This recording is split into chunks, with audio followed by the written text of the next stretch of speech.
Hello and what's up everyone, Thunderbob here, and tonight I am checking out a new VR game. This is Demeo. This is a role-playing game, most similar to Dungeons and Dragons or maybe some of the better RPG board games. In this game, you can play cooperatively with up to 4 players, and you go through a dungeon seeking keys and doors, playing as one of 4 classes, your archetype classes of mage, warrior, rogue, and archer. And basically, you get cards and you do battle, and it is a lot of fun. I'm just going to go through the basics and give a brief review in this video. So first off, there is a progression system. As you play through, you unlock different dice and different artistic things, nothing game related. You have 4 different play modes: quick play, host game, join game, skirmish. Quick play will drop you into an online multiplayer game, which I've had mixed success with. In some of these games, there's no one with a mic. In some of these games, the game never starts. I've had 1 or 2 good games in quick play, but you're really going to have more benefit playing with other players. Now, I'm just going to boot up a single player game just to be able to show you. And there's a little ad here for new adventures coming soon. Right now, there are 2 different levels that they've added: the Black Sarcophagus and the Rat King. Basically, one is kind of like a dungeon, the other one is kind of like a sewer system. Here you are picking your class, and they are just like little characters that you are selecting and maneuvering around, almost like Warhammer style. I'm going to pick Wizard for myself, and I already selected 3 companions.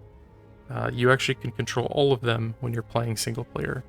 So you can kind of play it the same way you would multiplayer, just you control everything. And that's how you pull up your cards. They're always on the back of your wrist. And I love the artwork. It's like Dungeons and Dragons. Like, it reminds me of E.T. You remember at the beginning of E.T. where they're playing Dungeons and Dragons? And you move around the stage just by kind of gripping, just like you would in Climby or some of the other VR games. Now you can also zoom in and make the world bigger by gripping and pulling your hands apart. And you can see how close you can get here. You're actually like in the action at this point, where you can zoom out and play it more like a board game. Very, very cool. You move around just by selecting your character, and I'm going to enter the dungeon. He opens the door. But your quest is simple. Fight your way down to the bottom floor and destroy the terrible keeper lurking there. Only then can the trapped elven spirits be released. You can pick up any of the characters. You can get the stats on them if you do so. You can also pick up any of your enemies and also see their stats, their weaknesses, their immunities, things like that. There's chests all over the playfield. You see those diamond shapes all over the map. Those are the different chests, healing items, different kind of objects of interest. There's also a leveling system. As you kill enemies, this bar on the left fills up, and you get cards unlocked. There's no gear, no items really. There are cards and spells and attacks basically that you're getting. And while there is a progression system, like a meta system, outside of the game, you know, for your cosmetic things, you're not getting any stronger after playing multiple games. Here is a fireball. Maybe I'll hold off on fireball. Now, one cool concept here is each... Oh, you get to roll dice. This is really cool. And I get a crit. Each of the 4 classes has a unique skill that gets returned to them after each turn. Most of your other skills are one-time uses, and you have to get new cards to be able to keep using them. Here's the stats on some different creatures. You can see their attack, their movement, immunities, and abilities of them.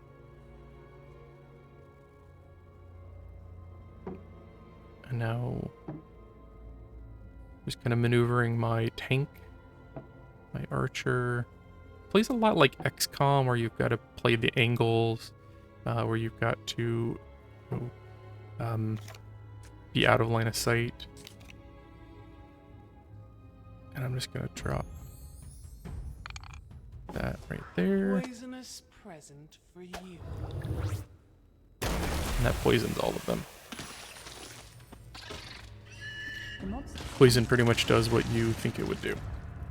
There's a pretty good variety of cards, things from attacks, heals, potions, ballistas, traps, a lot of ways to interact with the battlefield. And like I said, each class has a card that regenerates each turn. The wizard gets a low damaging stun attack. There's the wizard's attack. The warrior has basically like an armor regeneration that it can do each turn. The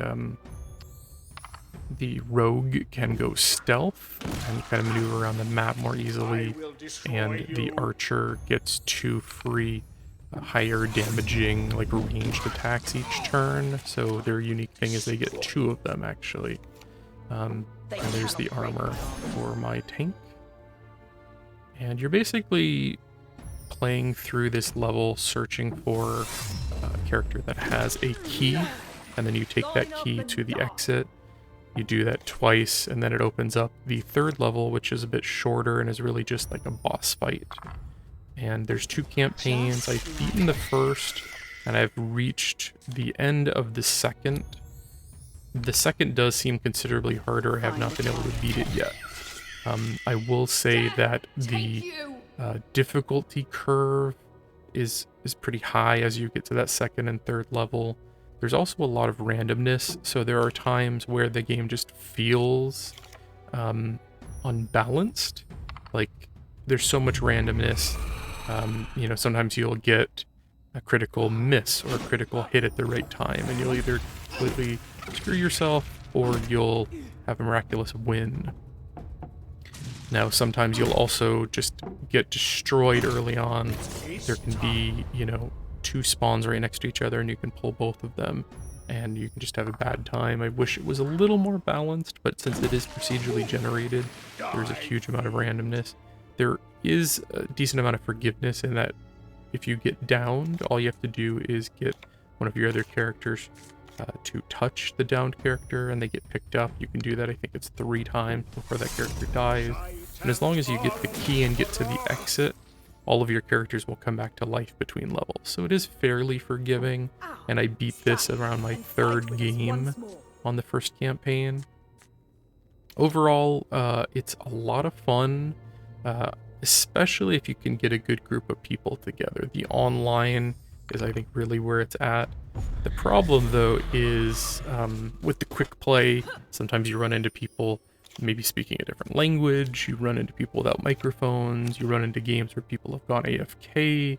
You know, out of 5 or so attempts on the random games, I've had maybe 1 good game, I would say.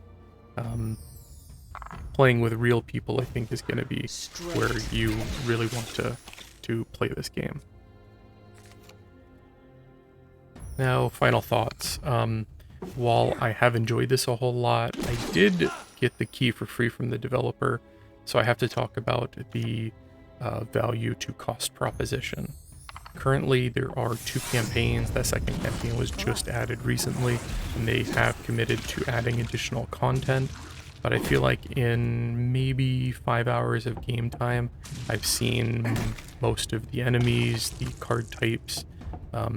There's only so many pieces to these levels, so there's not really a reason, I feel like, to play it that many times other than, you know, getting some friends together and having fun.